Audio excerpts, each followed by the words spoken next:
Mbola hijanona ao anatin'izay vaovao izay ihany tsika betsaka ny mpino silamo no miatrika ny fanadinam-panjakana baccalauréat manomboka amin'ny alatsinainy ho avy izao.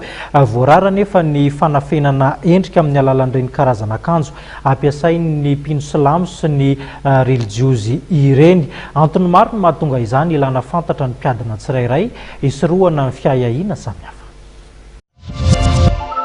Tsy azo atao ny mitondra ny fitafiana burqa izay manarona ny endrika ankoatra ny maso mandritra ny fotoam-panadinana baccalauréat izay hanomboka amin'ny alatsinainy ho avy izao.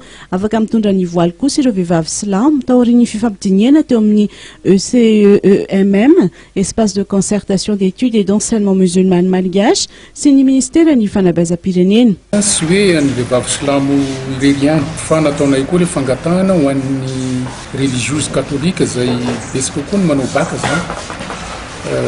Ny an'ny religiose katolika moa zany dia amin'ny hoe mafondra fivavahana azy, ny olo-masina anazy.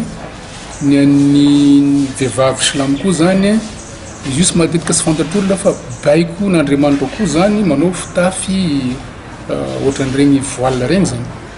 Ka rehefa natao ilay fangatahana, rehefa niresaka tany amin'ny tompony andraikitra ny fampianarana ambaratonga faharoa zahay, dia nilaza izy fa hoe sisy texte mandrara ary sisy texte koa zany no autorisé le port de voile.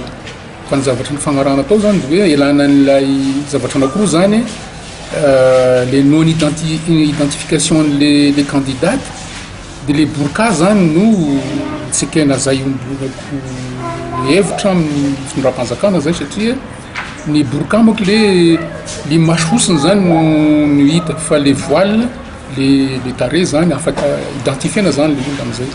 Zay zany no zavatra mila nampitaiko zany tamin'ny communauté musulmane hoe ny voile islamique oui, fa ny burqa zany hoe le voile intégral zany tsy ekena le izy ary mitombona zavatra zay. Raha tokoa zany mampandre na ny sœur catholique na ny candidate musulmane hoe mahafaka miatrika fanadinana ampitoniana zareo zany fa sy iahiahy hoe sao dia sy mahazo miditra.